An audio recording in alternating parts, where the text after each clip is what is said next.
Imagine a suburban cul-de-sac, Willowbrook Estates, where the sun polished every surface to a sterile gleam, as if nature itself had been tamed by a ruler and a paintbrush. Lawns were clipped to an exact 3 inches, mailboxes painted a joyless beige, houses mirrored in neat rows like soldiers standing at attention. But beneath this polished veneer, tension simmered like a pot forgotten on a hot stove ready to boil over. At 142 Maple Lane, Mark Thompson, a rugged ex-Marine turned landscaper, stood in his front yard, sweat beading on his weathered brow, dirt smudging his square jaw. His flannel shirt was rolled to the elbows, calloused hands gripping a shovel as he scooped the final bit of earth from a hole he'd labored over for days, his muscles aching from the effort. Beside him, Lisa, his wife, an environmentalist with a swinging ponytail and mud-streaked yoga pants, knelt with purpose, her green eyes bright as she released a shimmering koi fish into their newly crafted pond, her fingers trembling slightly with excitement. The pond was a marvel, a 3-foot-deep oval carved into the earth, lined with smooth river stones that glistened like they'd been plucked from a mountain stream. A gentle waterfall trickled over mossy rocks, sending ripples across the surface, where water lilies floated like delicate crowns, their petals soft against the water's edge. Sunlight danced on the water, casting a serene glow that made the Thompsons' yard feel alive, a defiant oasis in the neighborhood's rigid order. But as the first koi slipped beneath a lily pad, something wasn't right. Its scales caught the light, pulsing with a faint blue glow, like it had swallowed a firefly. Mark froze, shovel midair, squinting at the fish as it glided through the water, its body shimmering like a fragment of the night sky trapped in liquid. "Lisa," he whispered, his voice low, rough from years of barking orders in the Marines, "you see that? The fish, it's glowing." Lisa laughed, brushing dirt off her hands, her voice light but dismissive as she adjusted her ponytail, tucking a stray strand behind her ear. "It's just the sun, Mark. These are special koi from Japan. Eco-friendly, perfect for mosquito control. Relax, it's fine."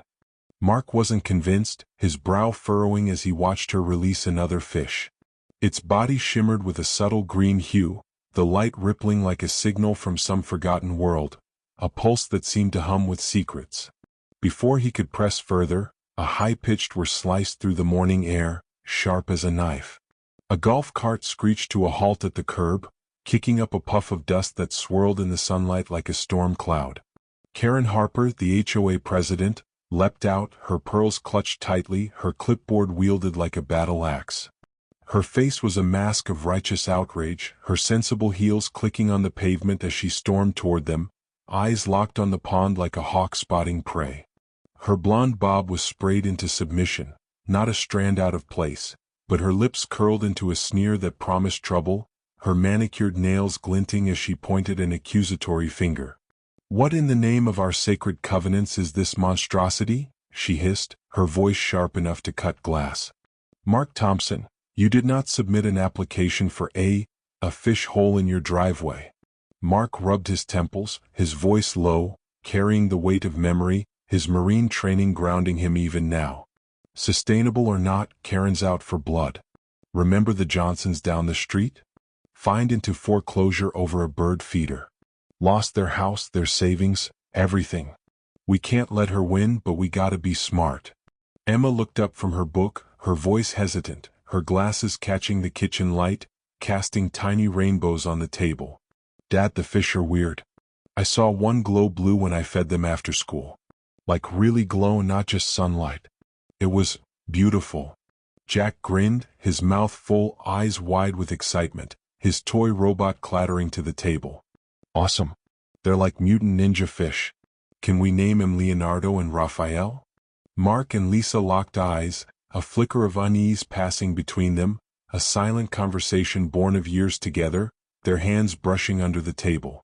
Outside, through the smudged kitchen window, the pond pulsed faintly in the twilight, a soft glow illuminating the lilies, casting eerie shadows on the garage wall that seemed to dance like ghosts, their movements slow and deliberate.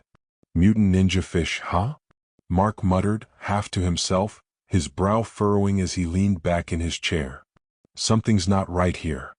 Lisa tried to reassure him, her voice faltering slightly as she sipped her coffee, now cold. The breeder said they were special. Ancient lineage, bred for purity.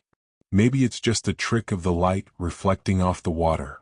Mark pulled out his phone, scrolling through contacts to find the breeder's number, his thumb moving with purpose. His thumb hovered, uncertainty clouding his face, his jaw tightening. He dialed, but the call went to voicemail. A robotic voice answered, calm and clinical, its words chilling. Thank you for purchasing our Lumina koi.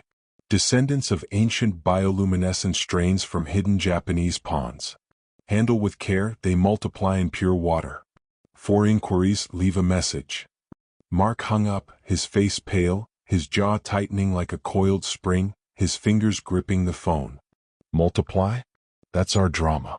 5 fish to who knows how many in a week.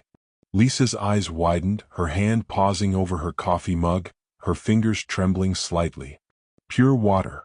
Our well must have hit something. An aquifer, maybe like those articles you found.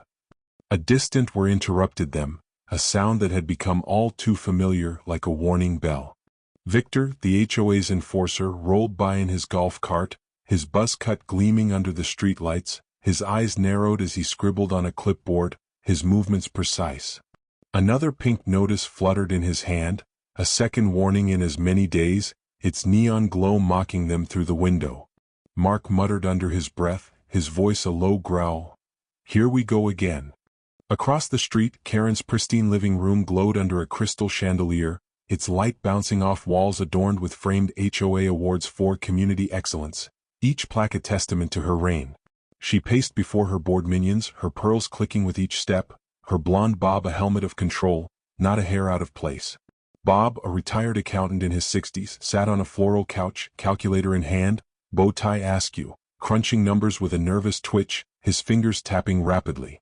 Susan, a 40-something busybody mom in too tight yoga leggings, perched on an armchair, eyes glued to her phone, texting furiously, her fingers a blur as she gossiped with other neighbors. Victor leaned against the wall, cracking his knuckles, his ex-cop demeanor radiating menace, his buzz cut sharp enough to cut glass, his eyes scanning the room like a predator. Karen gestured wildly, her voice sharp as a knife, slicing through the room, her words dripping with venom. This pond is a slippery slope. Today it's fish, tomorrow it's pools, skate ramps, anarchy. We find them hard, lean their house if they resist. Willowbrook's perfection must be preserved, and I will not let Mark Thompson ruin it. Bob nodded, tapping his calculator, his voice nasal and precise, his eyes darting nervously. Fines are our lifeblood. Last year, violations brought in $20,000. Funded the community's holiday party at the country club. Another fine like this and we're set for the spring gala, maybe even a new fountain for the entrance. Susan looked up, her voice anxious, her phone still glowing in her lap, her fingers pausing mid-text. But what if the fish are dangerous? My kids play nearby, riding their bikes, chasing each other. And that glow, it's unnatural. What if it's toxic? Radioactive. Victor smirked, cracking his knuckles louder, the sound echoing like gunfire in the quiet room. I'll patrol nightly. Catch em violating again. We'll bury em in tickets until they fill that pond with dirt. Karen stopped pacing, her eyes glinting with malice as she gripped her clipboard tighter, her knuckles white, her nails digging into the wood. Mark's always been a rebel. Remember his unapproved flagpole last year? Red, white, and blue waving like he owned the place. We crushed that, tore it down, fined him $2,000. This pond's next, and I'll make sure he feels it. As they plotted, a distant splash echoed from the Thompsons' yard, carried on the night breeze through an open window, a soft, almost musical sound. Unheard, unnoticed. The pond stirred, its surface rippling with faint light, like a beacon calling something ancient, something that had waited centuries to awaken, its glow pulsing like a heartbeat in the dark. The next morning, the sun bathed the pond in golden light, but the water seemed alive, churning gently as if breathing, its surface shimmering with secrets. Mark knelt by the edge, tossing in fish food from a plastic canister, the pellets scattering like tiny meteors across the water. A koi leapt, its scales shimmering like a hologram, blues and greens swirling in patterns that defied nature, each movement a dance of light that seemed to whisper. He froze, watching as the fish glided back under a lily pad, its glow lingering in his vision like an afterimage, a memory that wouldn't fade. He pulled out his phone, typed glowing koi fish into a search engine, his fingers moving quickly. Results flooded in. articles on pond maintenance, koi breeding, nothing useful. Then one obscure link caught his eye: bioluminescent species in urban ponds, rare phenomena linked to ancient aquifers. He read aloud, his voice low, almost reverent, his eyes scanning the screen. Bioluminescent fish are rare, activated by pristine water conditions, possibly tied to underground aquifers. Huh. Lisa approached, carrying a watering can, her yoga pants now dusted with pollen from tending her garden of wildflowers, another act of quiet rebellion against the HOA's beige tyranny. "Find anything interesting?" she asked, her voice hopeful but tinged with worry, her hands brushing against the can's handle. "Maybe," Mark said, eyes still on the phone, his thumb scrolling. "Says glowing fish need pure water like from an aquifer. But here's the kicker, we bought 5 fish. Count 'em now." They peered into the pond, leaning over the stone edge, the water cool against their fingertips, the scent of moss and earth rising. 20 koi swirled, their bodies pulsing with light, blue, green, even a faint violet that shimmered like amethyst, their movements synchronized like a silent symphony. Lisa gasped, nearly dropping the can, water sloshing onto her sneakers, her voice trembling. 20? That's impossible. The breeder said they were special, from an ancient lineage. I thought he meant fancy, not this. A neighbor, Tom, a timid 30-something in a faded polo, peeked over the wooden fence, his glasses fogging up as he gripped the slats nervously, his knuckles pale. His voice was low, almost a whisper, as if afraid Karen might hear. "Hey Mark. Cool pond. Really cool. But, Karen's emailing everyone. Emergency HOA meeting tonight at the community center. She's calling it a health hazard. Says she's got photos, says it's a swamp." Mark grinned defiantly, tossing more food, the pellets plopping into the water, sending ripples that caught the light like tiny explosions. "Let her try. This pond stays. The kids love it and it's doing no harm." As Tom scurried off, his sneakers squeaking on the pavement, a koi leapt, landing briefly on the grass, its body glowing brighter, fins fluttering like tiny wings before it flopped back into the water with a splash that sent sparkling droplets flying, each one catching the sun like a prism, scattering rainbows across the lawn. Mark stood, alarmed, his heart thudding, his hands clenching the shovel. "Lisa, we need to call that breeder. Now." Lisa nodded, pulling out her phone, her fingers trembling slightly as she dialed. "Already on it." She dialed, but the call went to voicemail again, the robotic voice chilling. "Thank you for purchasing our Lumina koi. Descendants of ancient bioluminescent strains from hidden Japanese ponds. Handle with care, they multiply in pure water." Mark hung up, his face pale, his jaw tightening like a coiled spring, his fingers gripping the phone until his knuckles whitened. "Multiply? That's our drama. 5 fish to 20 in a week." Lisa's eyes widened, her hand pausing over her coffee mug, now cold on the counter, her voice barely above a whisper. "Pure water. Our well must have hit something. An aquifer, like your article said." The community center that night was a sterile box of fluorescent lights, beige walls, and rows of folding chairs that creaked under the weight of 50 residents, their murmurs filling the air like static, a hum of unease. The room smelled of stale coffee and tension, the kind that builds when neighbors are forced to choose sides, their loyalties torn. Karen stood at a podium, her pearls gleaming under the harsh lights, a projector casting doctored photos of the Thompson's pond, murky, exaggeratedly gross, with digital flies buzzing for effect, a cheap trick to sway the crowd. The residents shifted in their seats, some nodding in agreement, others exchanging skeptical glances, their whispers a low buzz. "Behold the menace," Karen declared, pointing at the screen, her voice shrill, echoing off the walls like a siren. "Mark Thompson's unauthorized pond is a breeding ground for disease, pests, and property devaluation. Mosquitoes will swarm, property values will plummet, and our children will suffer."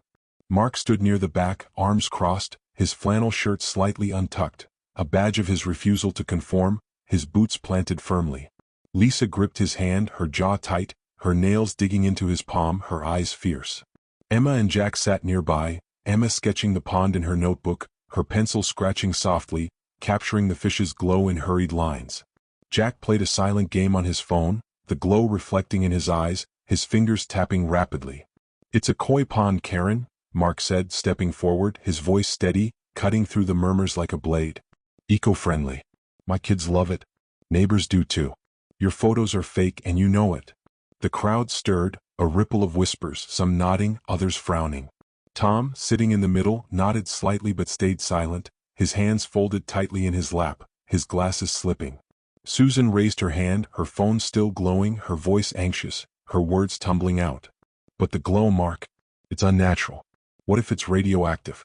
My kids ride their bikes by your house, play in the street. Laughter rippled through the room, but it was uneasy, tinged with fear, the kind that festers in the unknown. Bob cleared his throat, adjusting his bow tie, his voice nasal and precise, his eyes darting nervously.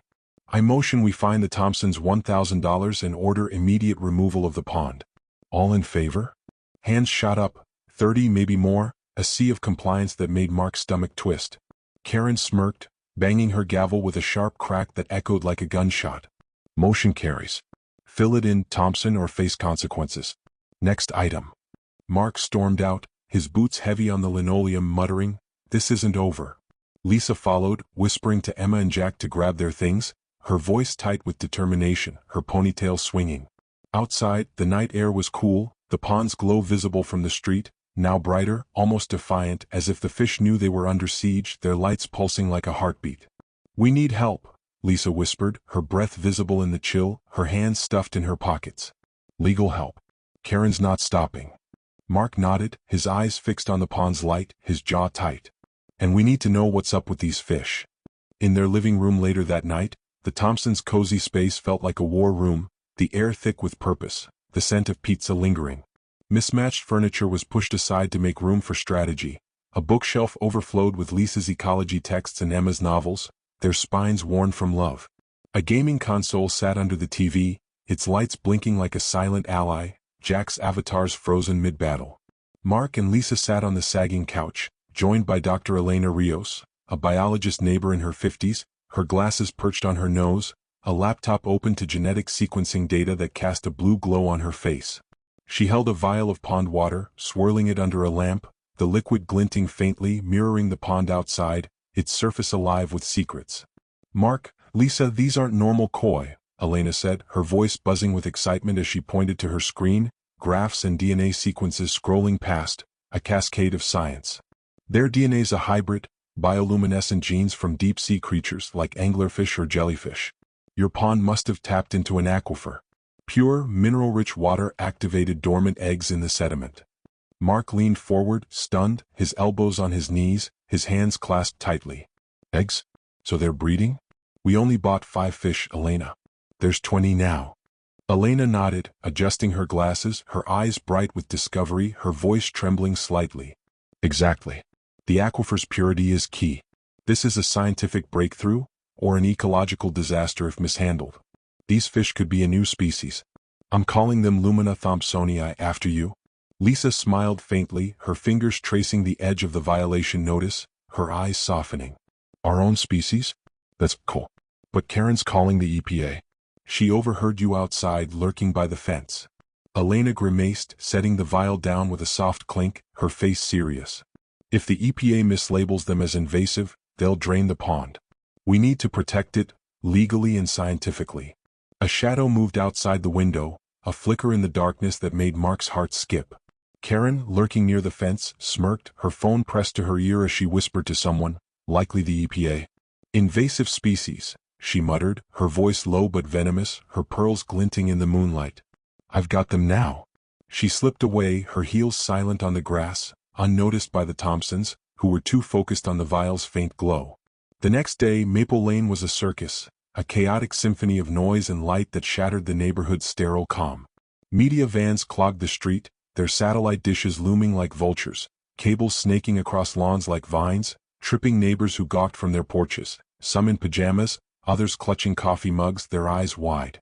Reporter Jen, a 30-something with perfectly styled hair and an ambitious glint in her eye, held a mic as she interviewed Mark, her voice crisp, her camera crew capturing every angle.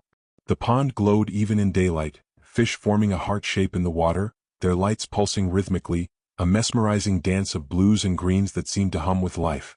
"Mr. Thompson," Jen said to the camera, her smile practiced but genuine, her eyes sparkling with the thrill of a story, "your glowing pond's gone viral on social media. HOA versus magical fish. What's the story here?" Mark grinned, hands in his pockets, his flannel shirt rumpled but defiant, his boots scuffed with dirt. "Just wanted a nice feature for my family. Eco-friendly, good for the kids. Now it's war with the HOA. They want it gone.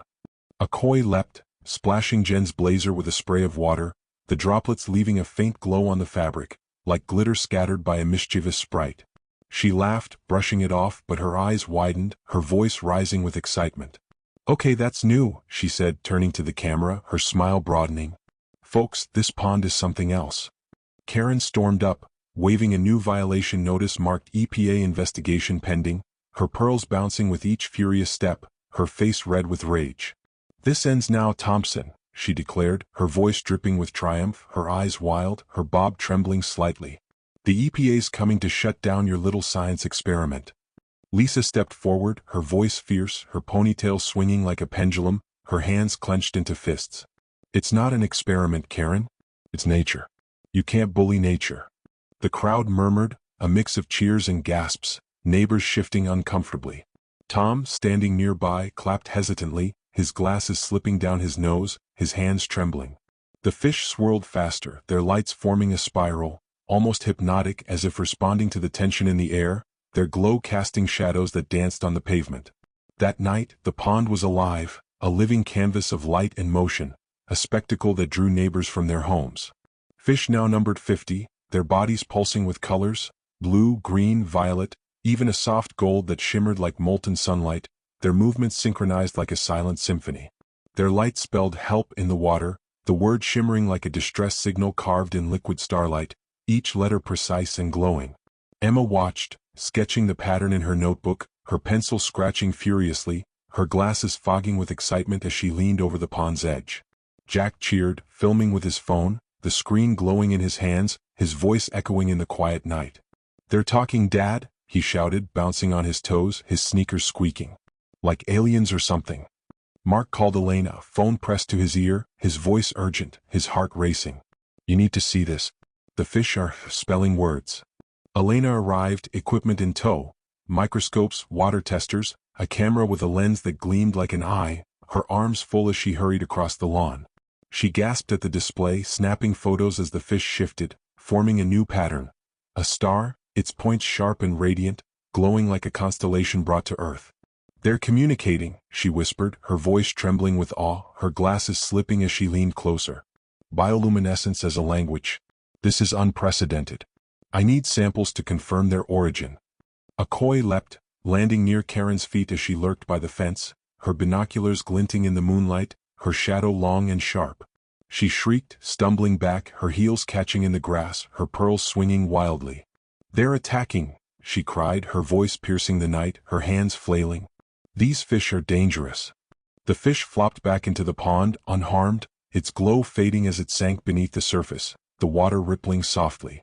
Neighbors, drawn by the noise, laughed from their yards, their silhouettes framed against porch lights, their voices a chorus of amusement. Tom shook his head, muttering to his wife, "Karen's losing it."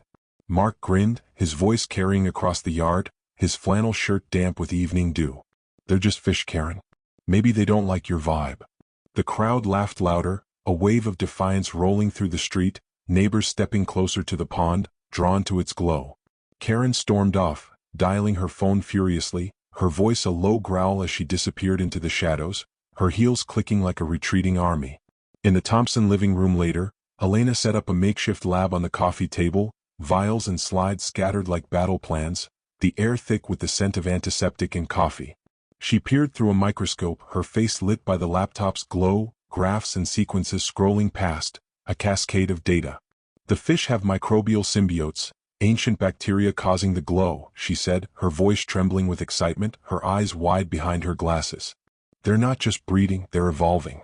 Your pond's a hotspot, like a volcanic vent in the ocean, a cradle of life." Lisa looked worried, her fingers twisting a strand of hair, her voice tight. "Evolving? Is that safe?" Elena hesitated, her glasses slipping slightly, her hands pausing over the microscope. "Safe? Maybe. But they're responding to the environment, your well water's purity, the stones, even the lilies. It's like they've been waiting for this for centuries." Mark glanced out the window, the pond's glow casting long shadows across the room, the light dancing on the walls like a silent promise. Waiting for what? They're spelling words now. Help. What's next? A knock at the door startled them, the sound sharp in the quiet room. Tom entered, holding a flyer for an emergency HOA vote, Tomorrow, his hands shaking slightly, his glasses fogging. Karen's pushing to drain the pond, he said nervously, his voice barely above a whisper, his eyes darting to the window. Says the fish are a public health crisis. But some of us are with you, Mark. We're tired of her rules, her fines, her clipboard. Mark nodded, his jaw tight, his hands clenching into fists. Good. We need numbers. And a lawyer. Lisa pulled out her phone, her fingers steady now, her voice firm. I know someone. My friend Sarah's a paralegal. She fought her HOA in Oak Ridge and won, got their fines thrown out.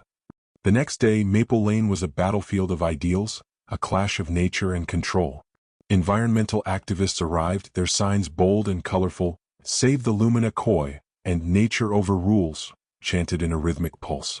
Media vans multiplied, their cables snaking across lawns like vines, tripping neighbors who gawked, their phones raised to capture the spectacle.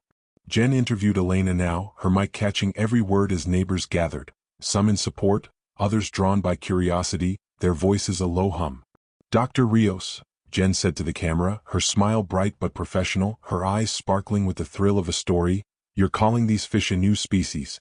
Why should they stay?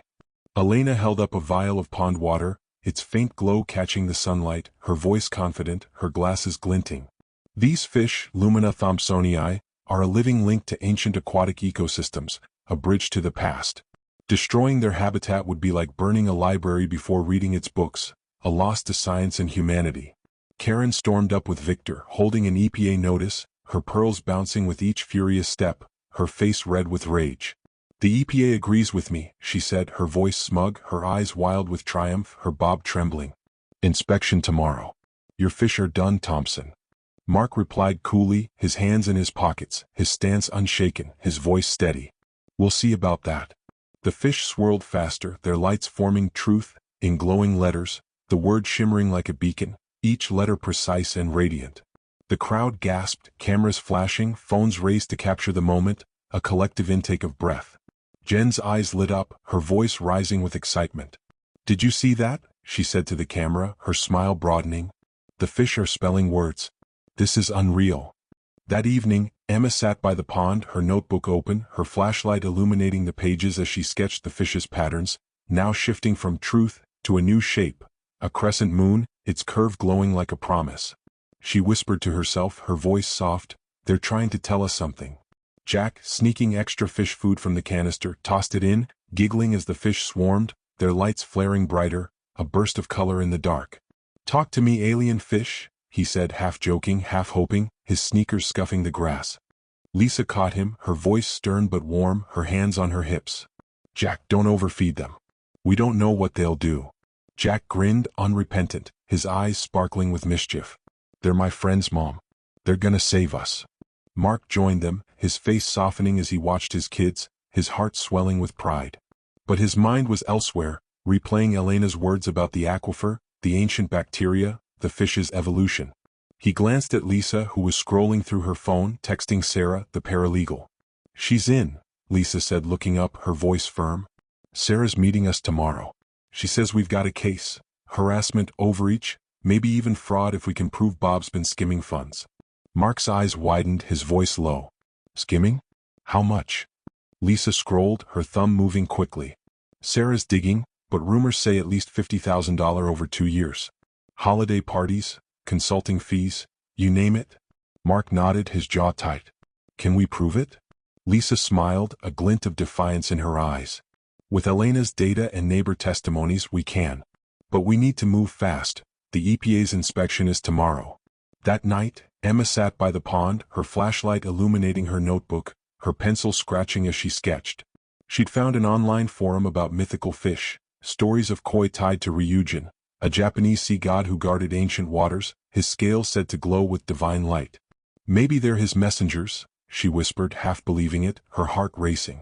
The fish swirled, forming a dragon shape, its scales pulsing like a heartbeat, its eyes glowing like twin stars.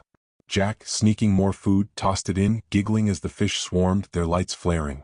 Talk to me, Ryujin, he said, his voice echoing in the quiet night, his sneakers squelching in the damp grass. Lisa caught him again, her voice sharper now. Jack, enough. We don't know what they'll do. Jack grinned, his eyes wide. They're superheroes, Mom. They're gonna save us. Mark joined them, his face softening but his mind racing. He glanced at Elena, who was testing the water again, her sensor beeping softly, its digital display flashing numbers. "The fish are multiplying faster," she said, her voice low, her glasses slipping. "There's 80 now. And the glow, it's stronger at night." Mark noticed her hand, still faintly glowing from earlier, a soft shimmer on her skin. "Elena, your hand still lit up." She looked down, startled, then laughed nervously, her voice shaky. "Residual bacteria, probably. Harmless, I think." Lisa frowned, her voice tight, her hands clenching. "You think?" Elena peered at her microscope, her face serious, her eyes narrowing. "I need more data. But these fish, they're not just evolving. They're aware. They're responding to us, to the conflict." The EPA inspection came at dawn, a team in hazmat suits swarming the pond, their boots crunching on the gravel, their equipment clanking. Karen watched from her porch, smirking, her pearls gleaming in the early light, her bob perfect despite the hour. But Elena was ready, presenting her data, her voice steady, her glasses glinting as she held up vials and charts. "These fish are a protected species," she said, her words firm, her hands steady. "Draining the pond would violate state law." The lead inspector, a gruff man in his 50s with a clipboard of his own, nodded, impressed, his pen tapping thoughtfully. "We'll review. But the fish stay for now." Karen's smirk vanished, her face reddening as she stormed inside, slamming her door, the sound echoing like a gunshot. That afternoon, Jen's coverage went national, her segment airing on a major network, the pond glowing on screens across the country.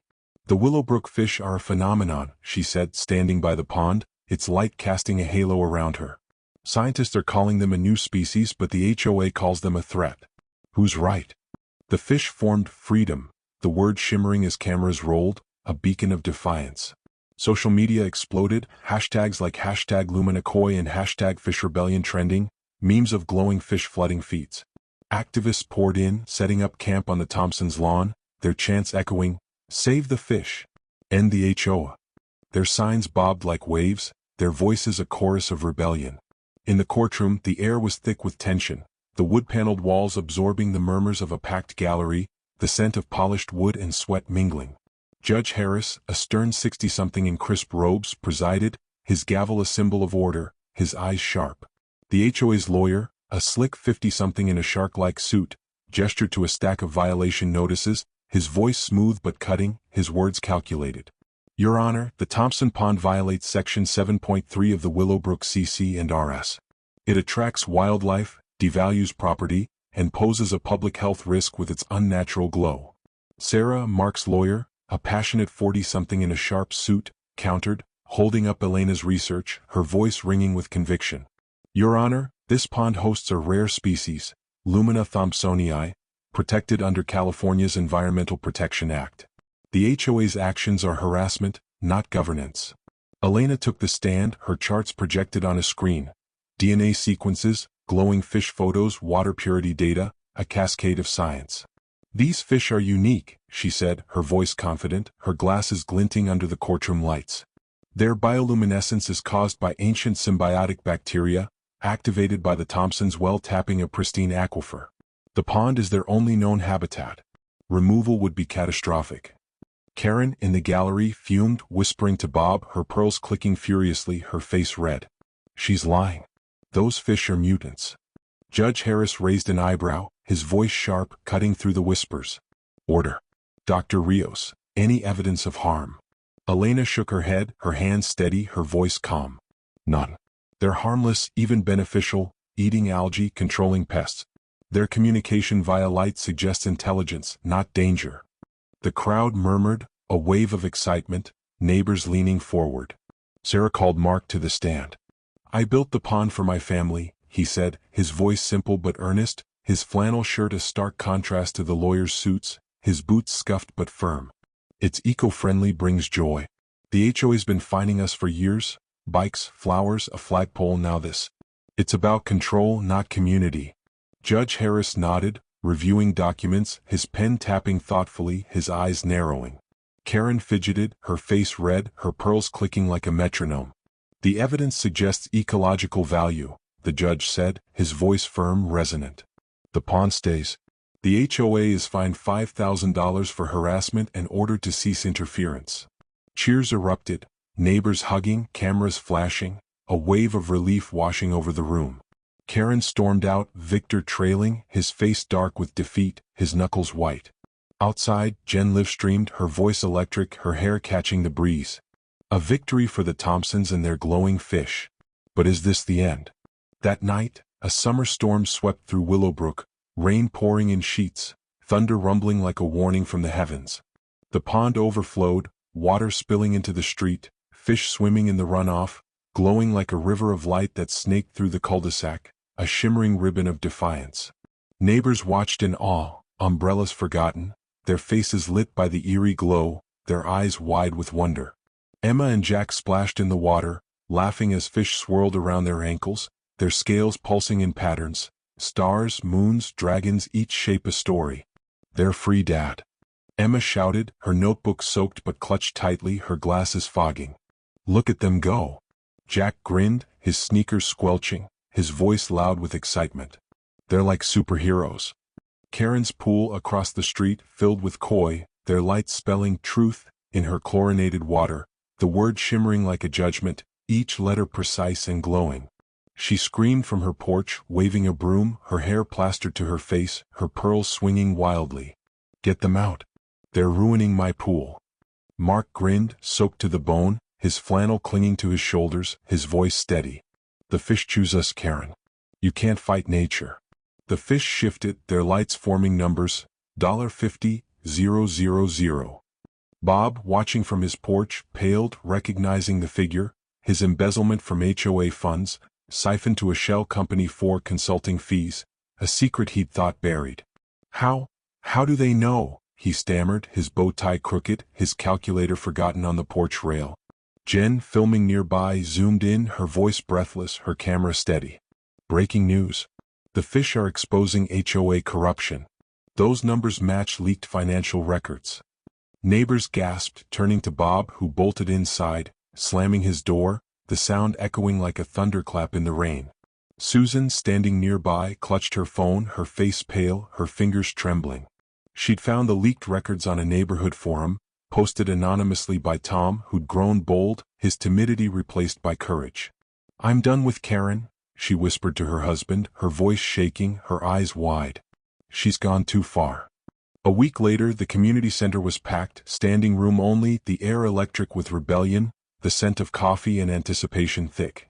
Mark stood at the podium, holding a petition signed by 90% of residents, the paper crinkling in his hands, his voice firm. Karen sat in the front row, defeated, her clipboard abandoned on the floor, her pearls dull in the fluorescent light, her bob limp. Bob was absent, under investigation by the state, his shell company exposed, his accounts frozen. Susan fidgeted, her allegiance shifting, her phone forgotten. Victor glared, his knuckles white, his buzz cut sharp. We've had enough, Mark said, his voice resonating through the room, a call to arms. This pond's a gift, a miracle. The fish exposed corruption, Bob's theft, Karen's overreach. I moved to dissolve the Willowbrook HOA. Cheers erupted, a wave of sound that shook the walls, neighbors standing, clapping, shouting. Tom stood, clapping loudly, his glasses fogging with emotion, his voice rising. Seconded. No more fines, no more rules. Lisa gripped Emma and Jack's hands, smiling, her eyes misty, her ponytail damp from the storm. Elena nodded from the back, her laptop open to new fish data, her face lit with pride, her glasses slipping. The fish saved us, Mom, Emma whispered, her notebook filled with sketches of glowing patterns, her pencil smudged with ink. The vote was swift, 90% for dissolution. Karen slumped, her reign over, her pearls silent, her voice a whisper. This isn't fair, she muttered, but no one listened, the room alive with victory. A month later, the pond thrived, fish now numbering 100, their glow soft but constant, a beacon of freedom that lit the night. Neighbors picnicked on the Thompsons' lawn, kids splashing in the shallows, drawing chalk art inspired by the fish's patterns, dragons, stars, words like home scrawled in vibrant colors. Mark and Lisa held hands, their fingers intertwined, their eyes soft as they watched the scene unfold, the waterfalls trickle a soothing melody. Elena sketched fish movements, her face lit with wonder, her pencil scratching softly, her glasses slipping as she leaned closer. They're teaching us, Elena said, smiling, her voice warm. Their lights, they're mapping the aquifer. It's ancient, connected to the Pacific, maybe even to Ryujin's realm, a thread to the past. Mark laughed, his voice warm, his arm around Lisa. So we've got a magical pond? Lisa kissed his cheek, her voice soft, her eyes shining. A revolutionary one. Jen filmed a final segment, the pond sparkling behind her, its water alive with light, a canvas of hope. From a find to freedom, she said to the camera, her voice ringing with triumph, her hair catching the breeze. Willowbrook's fish have changed everything. A community reborn, thanks to nature's glow. The fish swirled, forming a final word, home. It shimmered in the water, a promise kept, a battle won, each letter glowing like a star. In Willowbrook the fish brought freedom. From tyranny to harmony, one pond changed it all. The neighborhood bloomed, lawns now varied. Wildflowers, clover, even a few quirky gnomes defying the old beige rules. The HOA was gone, replaced by a cooperative where neighbors shared ideas, not fines, their voices mingling in meetings filled with laughter. Emma and Jack played by the pond, their laughter mingling with the waterfall's trickle, their chalk art a riot of color. Mark and Elena grew closer, their late-night talks by the pond sparking something new, a hesitant romance born in shared wonder, their hands brushing as they studied the fish. And the fish, those glowing lumina koi, swam on, their lights a reminder that sometimes nature fights back, its glow a beacon of hope in a world too often bound by rules.